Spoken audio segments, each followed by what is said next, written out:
So today we're going to make French macarons. It is a cookie that is known for its delicacy, and there's a lot of technique that goes into it, so I really want you to learn the techniques and also do some troubleshooting with me.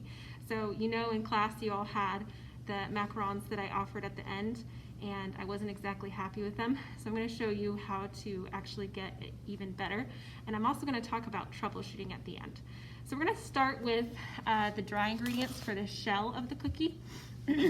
We have 1 cup of almond flour, 1 3/4 cup powdered sugar, half a teaspoon of salt. We're going to put that in the Robot, and the purpose is to really get it fine. We're also going to sift it. So I'm going to put it through here, and you want to make sure that you don't over pulse it, because if you do, then it's definitely going to make almond butter, which you don't want either.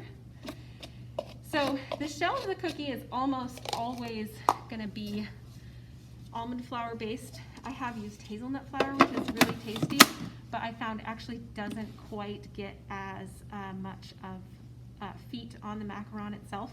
So a lot of other types of flour are going to weigh it down. That means that macarons are actually gluten-free. So I'm going to go ahead and pulse this a little bit.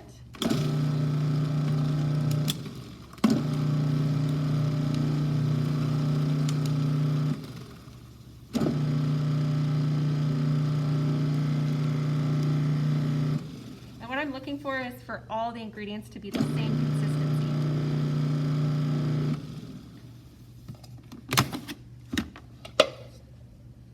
So I'm looking for this.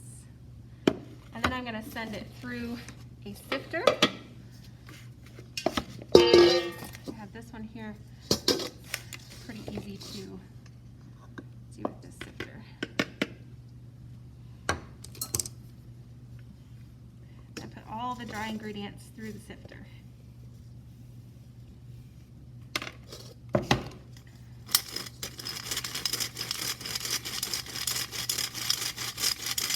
My dry ingredients are sifted, and now I'm going to work on the egg whites.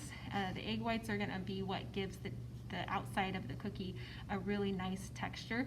It also gives kind of the puff that we look for. So I'm going to start whipping these in the mixer. And the reason that I want to troubleshoot with you is because it's really easy to over whip or under whip, and it's also really easy to do that because these mixers are so powerful.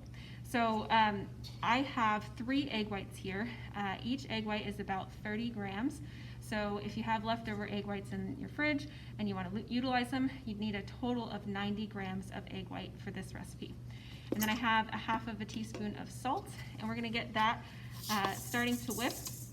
And then I'm going to add granulated sugar after it gets to soft peaks. So I'm going to show you what that looks like. So I'm going to start my mixer up here and just show you how to get this to the state that we really want it to be. I forgot to mention that you also want to make sure that your whisk and the bowl of your mixer are really, really clean. Any leftover oil or residue is going to really affect how this process works. So you want to make sure your egg whites are completely free of any yolk. You want to make sure everything's really clean. So this is a soft peak. What we want to do at this point is gradually add a 1/4 cup of granulated sugar while the mixer is running, and then we're going to take it to stiff peaks. So I'm going to start that process and then show you what stiff peaks look like.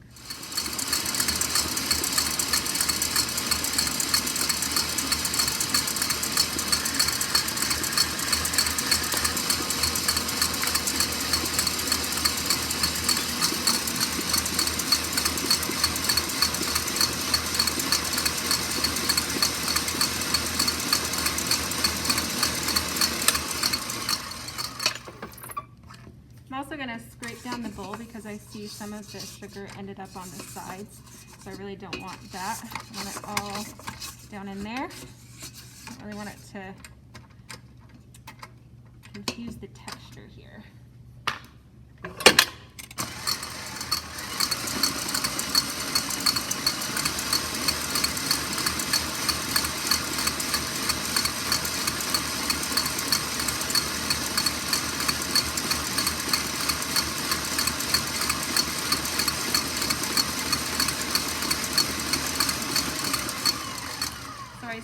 starting to get voluminous, so I'm going to show you and see what this looks like at this point.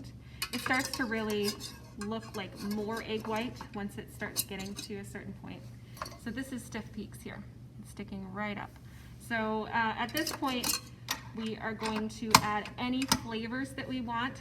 So for macarons, you can do such a wide variety. You can do that through extracts. You can also do it through the juice of different fruits, and there are just so many different ways that you can flavor. What I've done is I've done vanilla extract, I've done hazelnut, I've done strawberry, I've done lemon. Some of those are my favorite. Almond. I've even added amaretto. And you also at this point add any food coloring that you want to color the shell with. So with food coloring, you want to make sure it's a gel is the preference, so it doesn't affect the texture too much. You also want to start with a really, really small amount. So just a couple drops might get you to the color that you desire. Also, you want to make sure the extract is going to play into the color of the macaron. So one time I wanted to make a blue macaron, and the amaretto that I was using is kind of a brownish yellowish color. So I put the blue food coloring and the amaretto, and it turned green. It was like a minty green, which is kind of weird with an almond flavor. So you're going to take in the color of the extract and the food coloring if you're going to use that. Today I'm not going to use a food coloring. I don't usually use food colorings at home, and I also think that it really gives you the best show of what's happening with the cookie without the food coloring. So I'm going to add vanilla extract at this point and just beat it till it's incorporated. That's it. Okay, so now we have our sifted dry ingredients, we have our egg whites, and we're going to start the folding process. So with the egg whites, for macarons, you're usually going to have about 30 to 35 folds, and that is going to ensure that the texture is right, and also that not too much air is knocked out, but also that everything is thoroughly combined. So I usually add it in thirds. Add a third of my dry ingredients. I'm going to start turning. It's also possible to under whip it, so we're going to talk about that as well. Make sure you can see here. It's just this. It is going to, the egg whites will decrease in size. That is okay. You're not being violent, but you're also not being so gentle that you cannot, thoroughly mix here. So you can see at the bottom there's some dry stuff down there. I really want to make sure I get up underneath all that. And then add the rest here.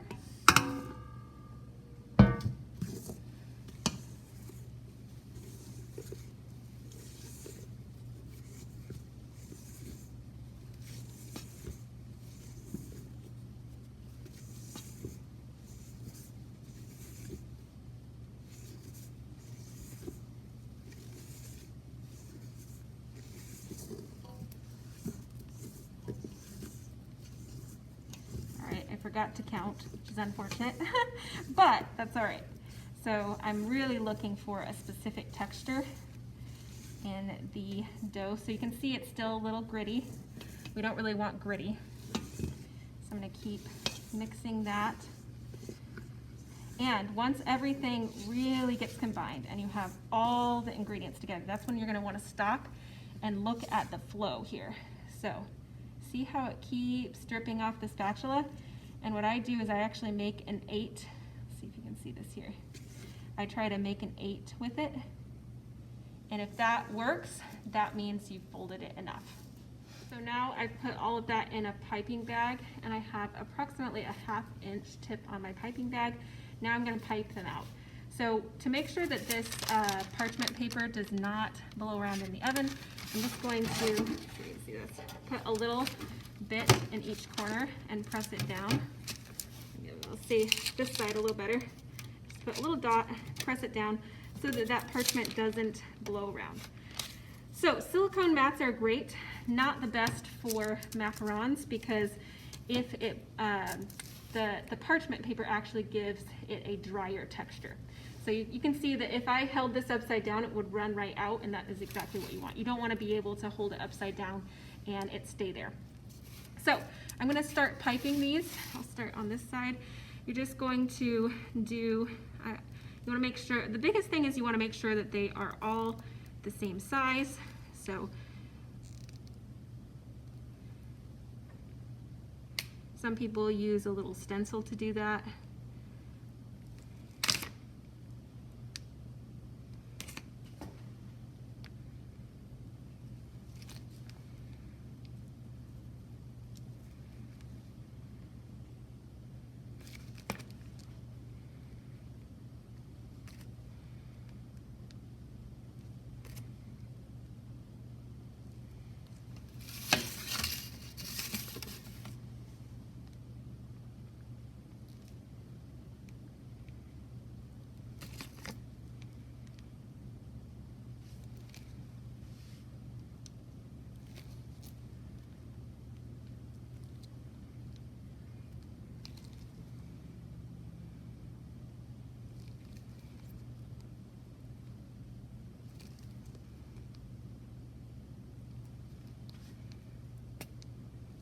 So I'm going to do a little experimenting here and see these ones on the edges, if they do quite as well, see how close they are to the edge. Sometimes those don't do quite as well. So what I'm going to do now is tap this on the side of the counter.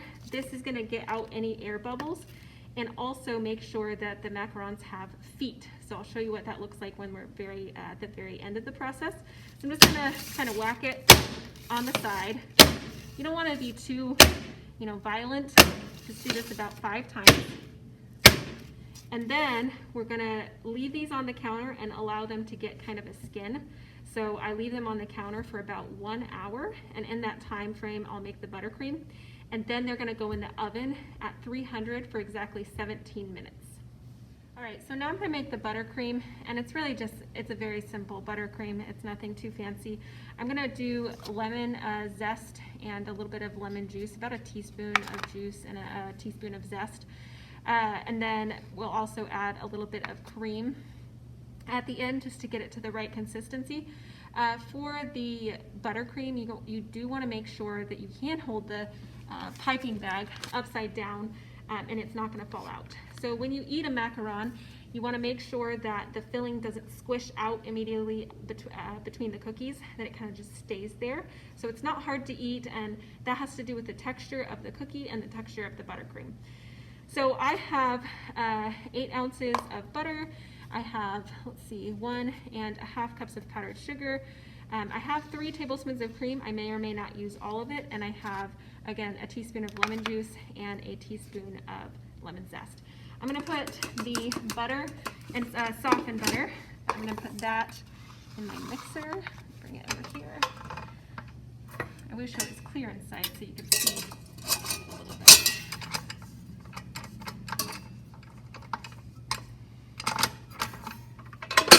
So we're just going to whip that up so that it starts to get airy.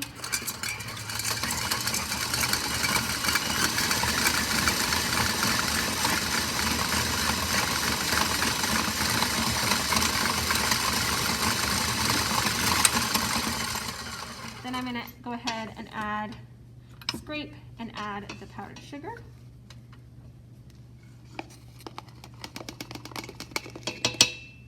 As well as the zest and the lemon juice.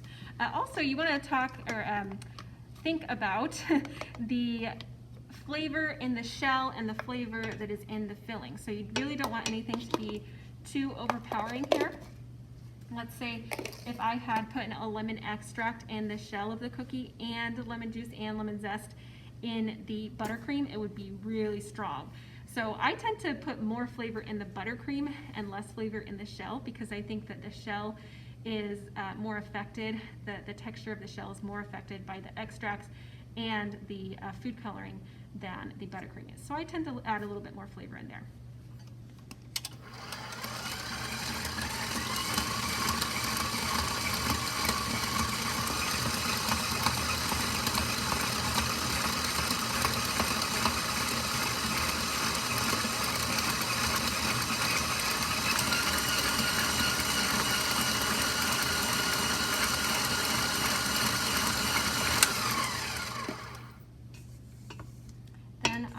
scrape again. And I will add the cream. So I'm going to add just half of this. Again, this was 3 tablespoons, so I added about 1.5 tablespoons.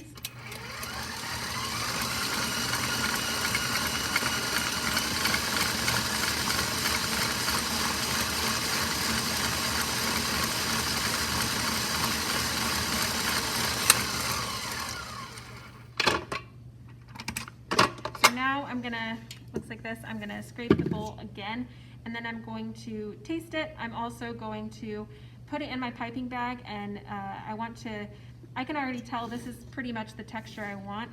It kind of depends on the day. If it's looking like it's too runny, then I would add a little powdered sugar.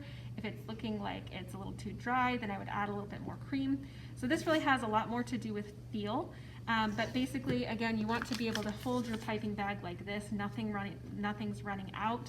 And also, you're just gonna want it to be as fluffy and as voluminous as buttercream can be.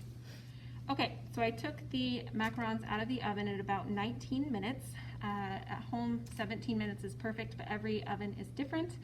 So I took them off the parchment paper, and the way that you can tell, I didn't catch this, but the way that you can tell that they are ready to come out is if they peel off the parchment paper perfectly and don't leave behind any residue. So you're going to want to just let them sit on the tray for a minute or so and then try to pull it off. And if it comes off and the bottom, there's nothing coming off of the bottom onto the parchment paper, then you're good to go. So I did a few of them when I was piping them. I piped them in the wrong way so that we can kind of troubleshoot. And also, I'm going to link this. There are different pictures of what can go wrong. That has to do, again, with so many different factors, with how you whip the egg whites, with the temperature of the oven, with how you pipe them, with even the length of baking. So there are many things that go wrong, and that's why there's a lot of information out there about how to fix those problems. So I'm going to show you a few of the things that I demonstrated simply by piping that can go wrong. So with this one, I piped this one close to the edge, and what has happened is it's kind of become an oval. But also, so the feet of the macaron are right here. When the macaron is in the oven, it will kind of puff up in the oven, and if it's too hot, it actually will puff up too much and spread. The feet will spread. So that's what's happened to this. But it's also because it's too close to the edge of the baking tray. So several problems with this one. This one I piped just a little bit too close to another one. So when it puffed, and then it didn't have the room to maintain that, so it kind of just fell into another one. So you really want to have kind of the perfect spacing between the macarons. And then I'll show you the one that is the right. So the feet, you can see, are straight up and down, and this macaron is what we're looking for. So you don't want the feet to spread. You don't want it to be lopsided. It's also possible, I know that in our oven in here, there is a spot that is cooler. So this is what happened in that spot. You can see this, it's kind of underbaked in there. So I had one, there's a cool spot, and I had one that didn't totally get done. So if you want to check out your oven and see if your temperature is consistent, then make a batch of macarons, because you'll be able to tell really quickly. So now I have my buttercream in my piping bag, and I'm just going to take the macaron. It's also possible that the bottom will completely peel off if they're underdone. So that's where the troubleshooting can really help. So I'm just going to pipe this buttercream right on the bottom of the macaron. Then I'm going to put the other one there. You want to be pretty gentle at this point. That's what we're looking for.